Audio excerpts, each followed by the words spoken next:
Halo semua, perkenalkan aku Adeline Katia dengan NIM 0805 11 82 42 90 18 dari kelas L2. Di sini saya akan menjelaskan materi tentang pengenalan alat survei dan pemetaan. Jadi, pengenalan alat survei dan pemetaan merupakan langkah awal dalam memahami cara mengukur dan menggambarkan kondisi permukaan bumi.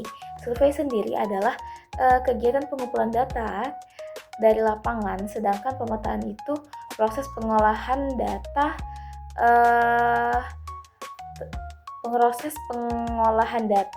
menjadi peta. Untuk memperoleh data yang akurat dibutuhkan berbagai alat bantu yang dilacak sesuai kebutuhannya. Alat survei ini digunakan dalam banyak bidang seperti geografi, geologi, kelautan, pertambangan, hingga tata ruang kota. Dengan adanya alat survei, data yang diperoleh itu menjadi lebih akurat dan sistematis. Contohnya itu ada GPS atau Global Positioning System. GPS ini adalah sistem satelit navigasi dan penentu posisi yang dimiliki dan dikelola oleh Amerika Serikat. Sistem ini itu didesain untuk memberikan posisi, kecepatan 3 dimensi, serta informasi mengenai waktu secara berkesinambungan di seluruh dunia tanpa bergantung pada waktu cuaca bagi banyak orang. Posisi sebuah objek yang dideteksi oleh GPS ini biasanya dipresentasikan dalam bentuk koordinat, garis bujur, dan garis lintang. Nah, salah satu contoh alatnya itu ada GPS hand. GPS hand ini adalah perangkat navigasi portable yang dirancang untuk penggunaan umum seperti hiking. Lalu pemetaan lokasi, penelitian, pengambilan sampel, navigasi di lapangan atau aktivitas di luar lapangan. Fiturnya itu tidak lebih untuk menentukan posisi, navigasi rute, penyimpanan waypoint, dan mungkin dilengkapi dengan kompas elektronik dan altimeter. Nah, akurasi tingkat GPS genggam ini biasanya itu dalam kisaran hanya beberapa meter. Lalu yang kedua itu ada GPS Rimble TDC 600. Nah, GPS Rimble ini biasanya dilengkapi dengan fitur canggih seperti RTK atau Real Time Kinematic yang memungkinkan akurasi data GIS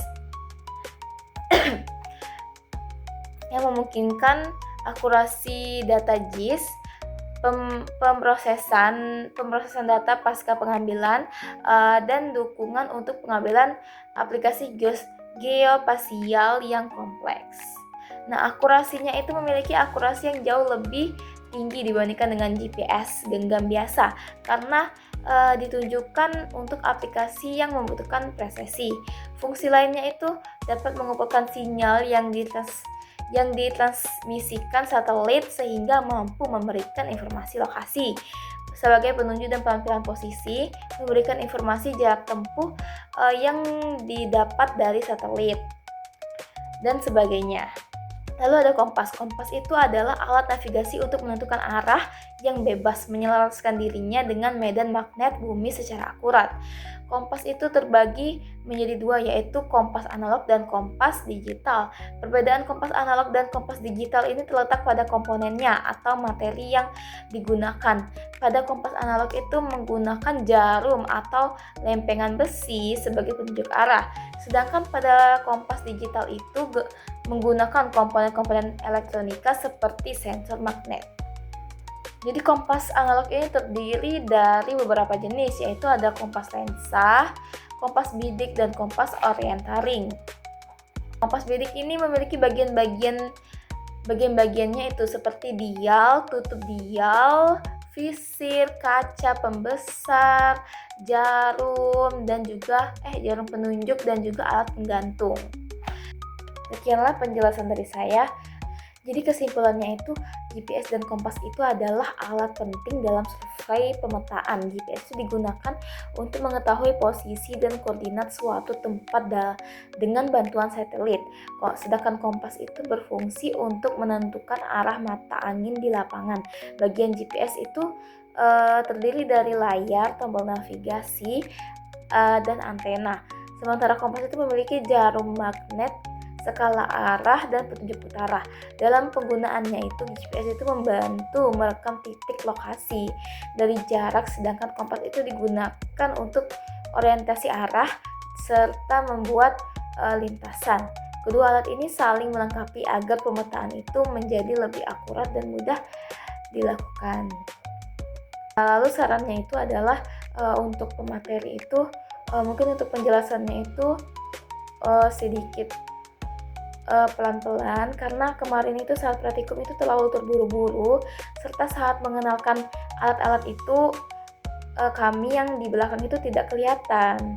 Walaupun ditayangkan di proyektor, tapi tetap aja itu kayak masih kurang kelihatan dengan jelas. Mungkin untuk praktikum selanjutnya itu untuk dijelaskan secara pelan-pelan.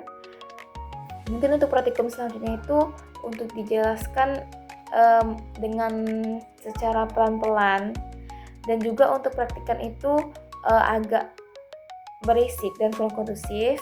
Untuk praktikum selanjutnya itu diharapkan praktikan itu untuk lebih kondusif lagi, dan pemateri bisa menegur praktikan untuk lebih kondusif dan tidak berisik. Baik, sekianlah dari penjelasan dari saya. Kurang lebihnya saya mohon maaf. Wabillahi taufiq wal hidayah. Wassalamualaikum warahmatullahi wabarakatuh.